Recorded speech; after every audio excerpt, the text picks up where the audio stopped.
Hello and welcome to What Do You Fear?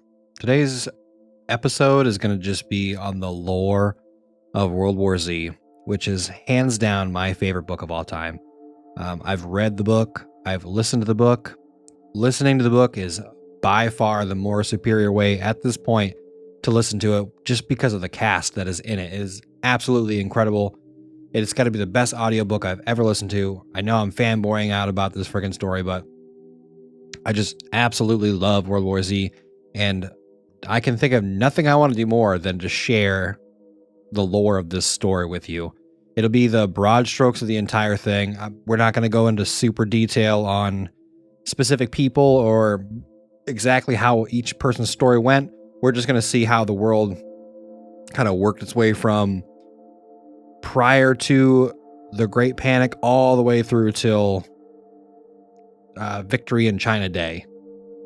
So without further ado, let's just get right to the very beginning of the story, or the very beginning of the zombie outbreak, where in the not so distant future, a child from rural China, known only as Patient X, contracts a virus that terrifies the local village.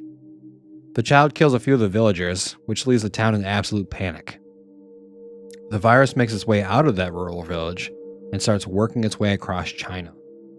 All information about the virus is covered up by the Chinese government, resulting in the virus continuing to spread.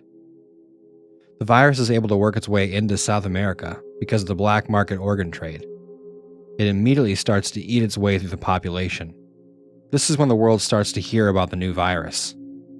The world just sees it as a new strain of rabies, though. This is completely ignored by the Americans to stop mass panic, and is during an election cycle, further causing them to downplay the problem. The only thing that the world has going for it is the fact that these zombies were your traditional zombies. They're slow, and the only real advantage they have against a person is either their shock value or their ability to travel together in large hordes to overwhelm people. The only real way to take these zombies down is to destroy the brain, though. This makes them your classic run-of-the-mill Romero-style zombies. At a certain point, the world begins to take this threat seriously when it continues to spread.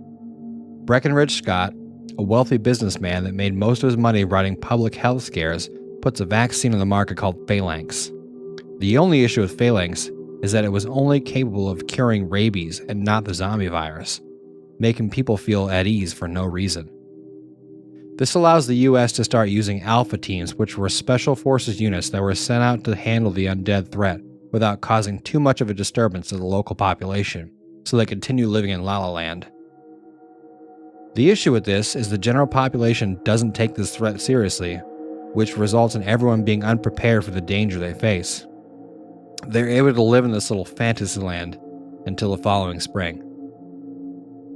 This is when it comes to light that Failanks wasn't actually a vaccine to the zombie virus at all, and had no effect on keeping people safe. The creator of Failanks, knowing that this was time to get out of Dodge, heads to the Arctic to hide out, which is actually where the narrator of the story ends up finding him. Now this is the start of the Great Panic. Society basically crumbles at this point, where everyone is only looking out for themselves. You not only have to worry about zombies anymore, you have to worry about your friends, family, and neighbors all around you. Everybody's freaking out. Due to the Great Panic, many people lost their lives due to starvation and just the overall collapse of society. During this time, Israel is able to seal their borders and execute a successful quarantine. The Warmer Night Report is created prior to this action, telling other nations to do the same thing. Most, if not all, nations do not take this report seriously, and I believe in America, that report is found in a drawer of some random secretary decades down the road.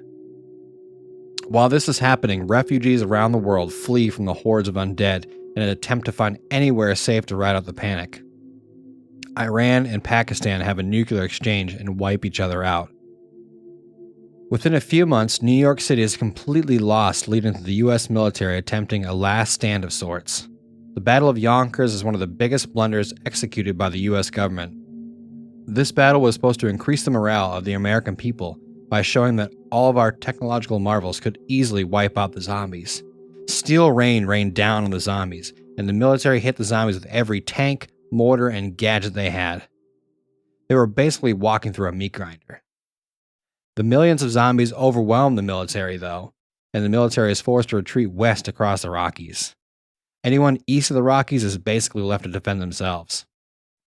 During this time, in South America, the Redeker plan is implemented. This plan involves the following. The plan involves designated certain areas known as safe zones, where a carefully chosen group of people will be protected from the zombie threat. These safe zones are typically geographically isolated and fortified to withstand zombie attacks. There's then a sacrificing population. The rest of the population outside of the safe zone is essentially sacrificed as a diversion. The plan aims to draw the attention of the zombies away from the safe zones by creating large, densely populated areas where people are intentionally left vulnerable to the undead. Then you have the military defenses. The military plays a crucial role in implementing the Redeker plan. Armed forces are strategically positioned to protect the safe zones and enforce the sacrifice zones. Military personnel are tasked with maintaining order and ensuring the survival of the selected groups within the safe zones. And this is all for the survival of humanity. The underlying philosophy of the Redeker plan is to prioritize the survival of a chosen few over the preservation of the entire population. It reflects a cold and pragmatic approach to dealing with the zombie apocalypse, emphasizing the need for sacrifice to ensure the future of humanity. The worst part is many other countries end up using this plan as well, to great effect. Sometime later, there is an international meeting of world leaders in Honolulu, where the American president appeals to the other world leaders that he wants to go on the offensive against the undead. It takes some convincing, but many world leaders agree that this is the right thing to do. He states that they're fighting for the very essence of humanity. People could just wait and let the undead threat either die out or they could just hide, but they just need to reclaim their top of the food chain status because they have received a giant hit to their ego and just their overall morale. The way that the Americans plan on doing this is basically by setting up a Hands Across America. They have two massive lines of soldiers that start at the most northeastern and southeastern parts of the United States, and they just walk across America until all the undead have been eliminated. Different tactics had to be created as well, getting rid of the conventional way of fighting and evolving into a more deliberate and methodical way of fighting the undead hordes. There was also certain weapons that were created during this time as well, one being the SIR, which is their standard issue rifle. It has a bayonet tool on it. It's good for killing zombies that way, and it's as durable as like an AK-47. You can throw that thing in the dirt. You can beat that thing up, and it'll keep on working. And these guys, the soldiers that use it, they have a lot of reverence for it. So they talk a lot about it during the story. So after 10 years of war, North America is cleared of zombies, and only 2 years later, World War Z ends after victory in China, where it all started. 10 years after the end of World War Z, Russia has become a religious state. China becomes a democracy after losing a large chunk of its population, and Tibet is now the world's most populated city. Now, Cuba basically becomes what America was before the war and becomes a capitalistic paradise due to the American refugees that fled there during the Great Panic. They showed the people of Cuba that there could be a better life, and they ended up kind of bumping Castro out of there. But he does a pretty good job of working his way out without getting murdered. Now, the population of North Korea has basically completely disappeared, making the world wonder if they were all tucked away in a bunker somewhere being ruled by their god emperor. So at one point, the DMZ, the person who is watching the North Korean side of the DMZ, they just disappear.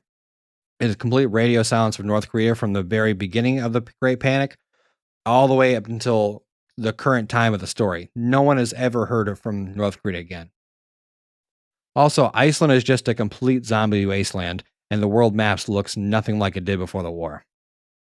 Now, there's still pockets of zombies in areas of extreme cold like Siberia or up in British Columbia, and also in the oceans. There are tons and tons and tons of zombies in the oceans.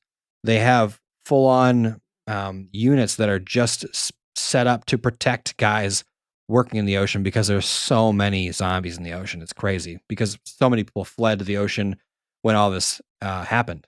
And not just the oceans are messed up, the environment is completely screwed up. There's massive amounts of pollution from all the decades at this point of all the fires and all the different factories exploding and just all the power plants. Everything is messed up. The whole world's messed up. Think of a post-apocalyptic world. It looks like that. Think of like a zombie outbreak. Well, take away the zombies now, but it still sucks. Also, resources have become extremely scarce because now it is difficult to move items from one place to another and vice versa. Like just making a bottle of Coke would be a near impossibility because of all the ingredients you need from around the world. But even with all these negatives, people were still able to push back the zombie menace and are hopefully stronger for it. Everyone has a collective experience that they can find common ground in. These collections of survivor accounts show the human spirit at its lowest and highest. It shows that even when we are on the brink of destruction, we can pull together and fight back the darkness to hopefully build a brighter future. Now, this story means a lot to me, and I hope you enjoy this different style of video. Have a great one.